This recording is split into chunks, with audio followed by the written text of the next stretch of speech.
अब class 12th में आज हम पढ़ाने जा रहे हैं स्पर्मेटोजेनेसिस यानी शुक्र जनन की प्रक्रिया। तो बच्चों, शुक्र जनन क्या है? शुक्राणुओं के निर्माण की प्रक्रिया को शुक्र जनन कहते हैं, यानी formation of sperms called spermatogenesis. ये प्रक्रिया कहाँ होती है बच्चों? टेस्टिस में, यानी पुरुषों के टेस्टिस में शुक्र जनन की प्रक्रिया होती है। जब पुरुष यानी लड़के यौनावस्था में या किशोरावस्था में होते हैं तब ये प्रक्रिया होती है। इसमें बहुत सारे शुक्राणुओं का निर्माण होता है। तो शुक्राणु कैसे बनते हैं? जो टेस्टिस की जर्मिनल लेयर है, जर्मिनल लेयर यानी जर्मिनल एपिथेलियम्स की जर्म कोशिकाएं जो होती हैं वो डिवाइड होती हैं। इसमें समसूत्री कोशिका विभाजन के फलस्वरूप क्या होता है, एक कोशिका से दो कोशिकाएं बनती हैं। इनमें क्रोमोसोम्स की संख्या 46 यानी 46 क्रोमोसोम की संख्या, यानी कोशिका द्विगुणित होगी, यानी 2n जिसको हम बोलते हैं द्विगुणित होगी। और 2 से फिर यहाँ पर 4 कोशिकाएं बनती हैं, इनमें भी 46 होगी। क्रोमोसोम की संख्या 46 यहाँ पर भी होगी, यानी यहाँ तक क्रोमोसोम की संख्या 46 होगी और कोशिका क्या होगी? द्विगुणित होगी। इनको बोलते हैं स्पर्मेटोगोनिया। इन कोशिकाओं को स्पर्मेटोगोनिया कहते हैं, यानी एक जर्म सेल से 4 स्पर्मेटोगोनिया बन जाती हैं। और इस अवस्था को बोलते हैं मल्टीपल फेज। मल्टीपल मतलब गुणन अवस्था। गुणन में क्या होती है? कोशिकाएं अपनी संख्या को बढ़ाती हैं, 1 से 2, 2 से 4, इस प्रकार से इसको बोलते हैं मल्टीपल फेज। अगली है ग्रोथ फेज।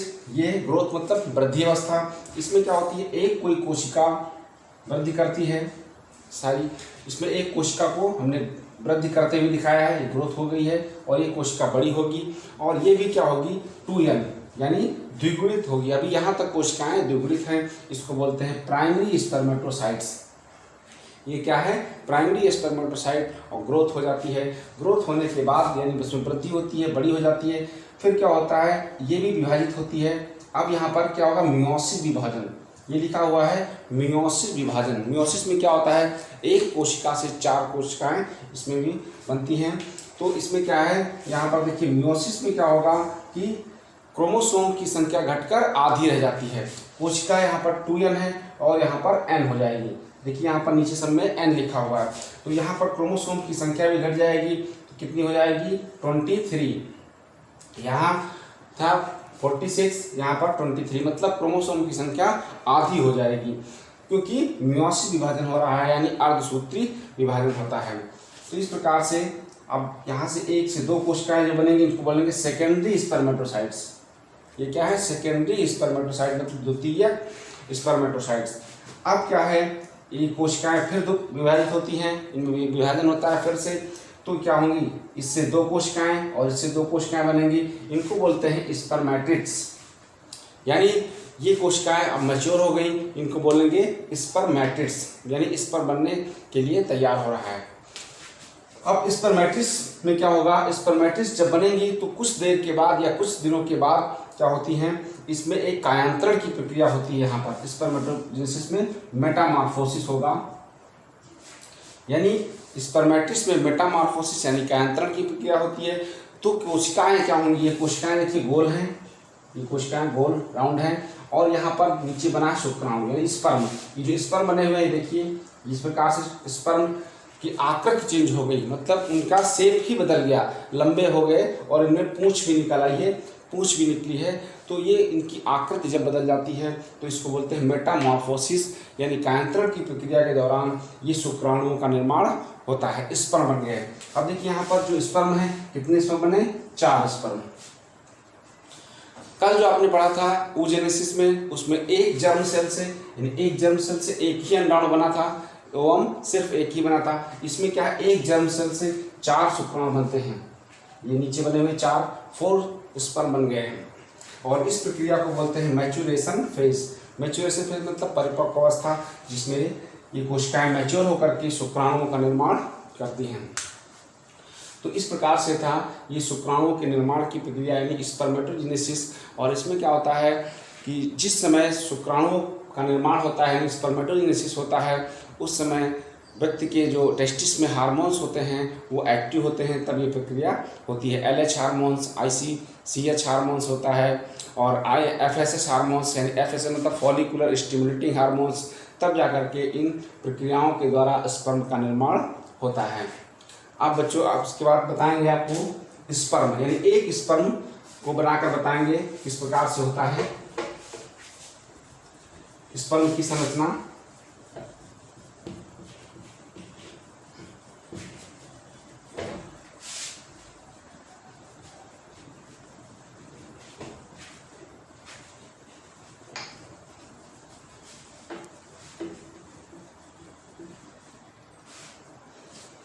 स्पर्म,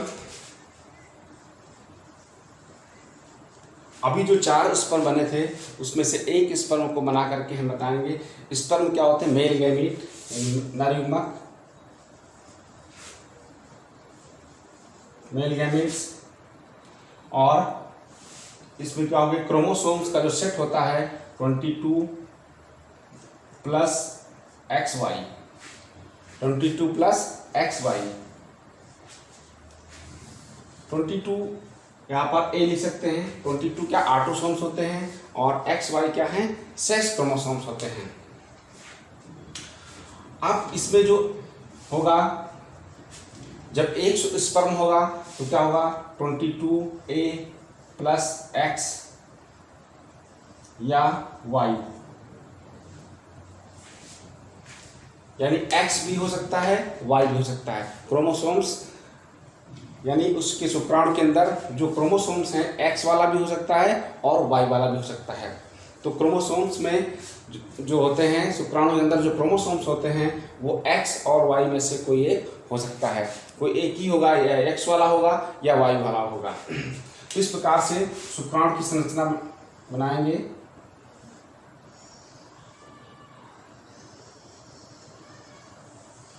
इस प्रकार से ये सांप की आकार का होता है।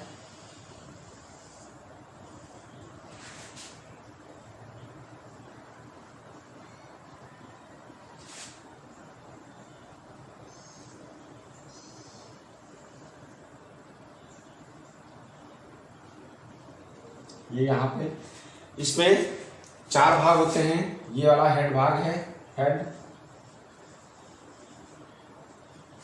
ये पार्ट है हेड, और इसमें अंदर क्या होता है, केंद्रक होगा, एक बड़ा केंद्रक होता है, अंदर साइटोप्लाज्म होगा, और इसके ऊपर एक नुकीली संरचना होती है जिसको क्या बोलते हैं, एक्रोसोम्स। एक्रोसोम्स में एक्रोसिन एंजाइम्स होता है। एक्रोसिन एक एंजाइम्स होता है। एक्रोसिन या इसका दूसरा नाम है हाइलुरोनेट एंजाइम्स। हाइलुरोनीटेज।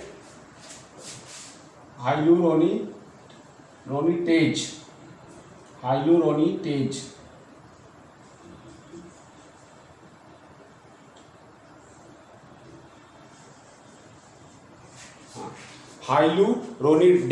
ये एंजाइम्स होता है। एक्रोसिन या हाइलुरोनिडेज ये एंजाइम्स होता है एक्रोसोम्स में।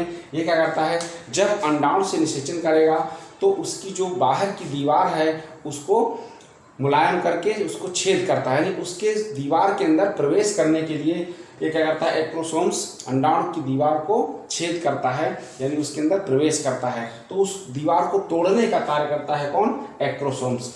और ये एंजाइम्स होता है, जैसे ही एक्रोसोम्स उससे टच करेगा अंडाणु से, उसकी जो दीवार होती है अंडाणु की वो गलने लगती है, यानी डिकम्पोज होने लगती है। तो इस प्रकार से ये एक्रोसोम्स इसका मुख्य भाग है, भाले जैसा होता है जो शुक्राणु के अंदर प्रवेश करेगा। ये न्यूक्लियस, अंदर साइटोप्लाज्म, ये वाला भाग होता है नेक,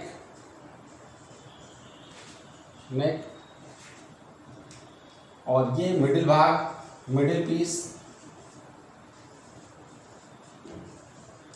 पीस, और ये भाग होता है टेल, ये भाग होता है इसका टेल। और बच्चों इसके अंदर ये बहुत सारे क्या है, माइटोकॉन्ड्रिया,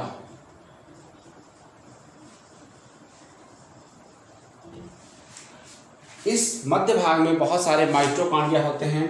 वो क्या करते हैं, शुक्राणु को मूवमेंट करने के लिए एनर्जी प्रदान करते हैं। जब शुक्राणु ऐसी गति करके फैलोपियन ट्यूब तक जाता है यौन मार्ग से, तो क्या होता है, उसको एनर्जी की आवश्यकता होती है, तो माइटोकॉन्ड्रिया उसको एनर्जी प्रोवाइड कराता है। तो इस प्रकार से ये शुक्राणु की संरचना थी और इसमें ये एंजाइम्स होते हैं, यही मेन होते हैं जो हमने यहाँ बनाया एक्रोसिन्स, इसी के द्वारा वो क्या करता है, अंडाणु के अंदर प्रवेश करता है। तो बच्चों ये थी संरचना शुक्राणु की, यानी स्पर्म की संरचना थी, वो मैंने आपको बताया। Thank you. नेक्स्ट वीडियो में बताएंगे अब।